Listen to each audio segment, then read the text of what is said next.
শুনুন, ওয়াকফ কার্যত ভারতবর্ষের পার্লামেন্ট এবং আইনে পরিণত হওয়ার পরে এটা নিয়ে রাস্তায় আর কিছু হবে না, এবং সুপ্রিম কোর্টে বিচারাধীন আমাদের দেশের সরকার এবং আমরা প্রত্যেকে সুপ্রিম কোর্টকে ভীষণ রেসপেক্ট করি এবং আস্থা রাখি।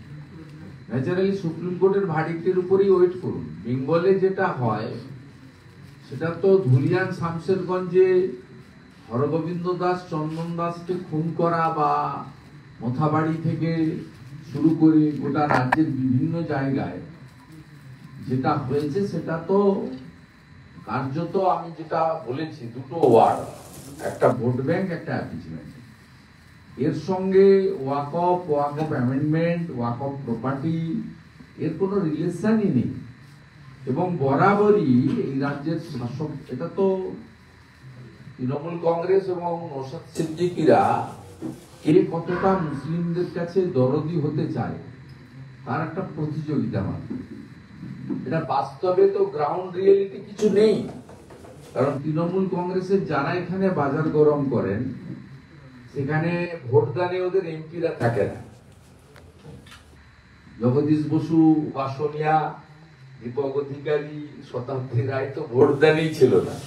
ন্যাচারালি এগুলো সবই অ্যাপিচমেন্ট, মানে তুষ্টিকরণ। আমি তোমাদের আর ভোট ব্যাংক, তোমরা দল বেঁধে 100 জনের মধ্যে 99 জন আমাকে ভোট দাও, আমি ক্ষমতায় থাকবো, চুরি করবো। This is the only agenda. এবং এখানকার মুখ্যমন্ত্রী এত মিথ্যে কথা বলেন, এটা উনার আজকে নয়, 2019 সাল থেকে আমরা দেখেছি। উনি তখন সিএ যখন এলো, ওটা সিটিজেনশিপ অ্যামেন্ডমেন্ট অ্যাক্ট কে এনআরসি বলে চালালো। ঠিক এখনো এসআইআর কে তিনি এনআরসি বলে চালাতে চাইছেন। এবং অনেকে বুঝে বা না বুঝে, কারণ যাদেরকে তিনি বলছেন তাদেরকে তিনি অ্যাকচুয়ালি যে শিক্ষা, এডুকেশন, সে পূর্ণ শিক্ষা দিতে পারেননি। তারা এসআইআর এর ফুল ফর্ম বলতে পারবে না। তাদেরকে যদি আপনি প্রশ্ন করেন সিএ এর ফুল ফর্ম কি, বিটান অধিকারী স্ত্রী সিএ এর সার্টিফিকেট পেল এবং 19-এ আইন, 24-এ রুল এক্সিকিউশন হয়ে গেল।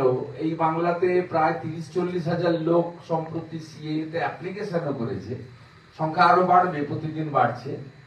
তারপরেও তো কোনো ডিটেনশন ক্যাম্প বা কোনো পার্টিকুলার কমিউনিটির কোনো লোককে, মানে খুলে বলাই ভালো, মুসলিম কমিউনিটির কাউকে তো তাড়িয়ে দেয়নি। মানে উত্তরপ্রদেশেও দেখিনি, আসামেও দেখিনি, এখানেও তো দেখার প্রশ্নই।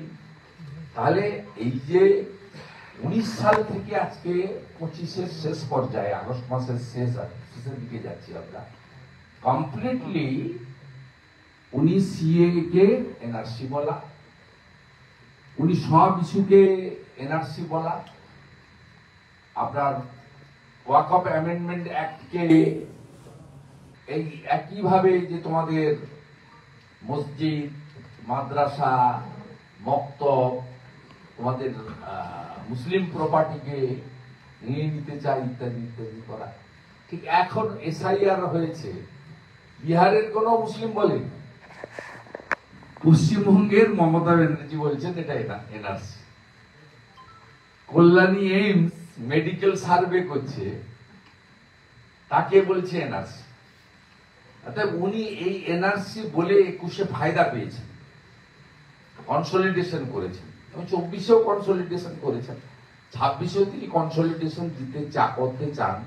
তাহলে চাকরি বিক্রি করতে পারবেন, চুরি করতে পারবেন, মন্ত্রীরা জেলে থাকবে, যাবে, আসবে, বেরোবে, সব কন্টিনিউ চলবে। দুর্গা ঠাকুর ভাঙবেন, হরগোবিন্দ দাস চন্দন দাস খুন হবে, স্কুল বন্ধ হবে, সত্যম রায়চৌধুরী আরো কিছু স্কুল, ইউনিভার্সিটি, কলেজ হবে। 8,200 স্কুল বন্ধ হয়েছে, এরপরে 16,200 স্কুল বন্ধ হবে। 6,888 ইন্ডাস্ট্রি বন্ধ হয়েছে, আরো 10-12 হাজার ইন্ডাস্ট্রি বন্ধ হবে। যেটুকু আছে উঠে যাবে, চলবে। এই তো আসল জিনিস। চুরির লাইসেন্স রিনিউয়াল করবো, পরিবারবাদকে এগিয়ে নিয়ে যাবো, নিজের রানী আছে, এরপরে ভাইপোকে রাজা করবো, এই তো এজেন্ডা। গতকাল প্রধানমন্ত্রী তিনি নিজের অনুপ্রবেশের কথা বললেন। এই মুহূর্তে স্বরূপনগর থানাতে বাংলাদেশ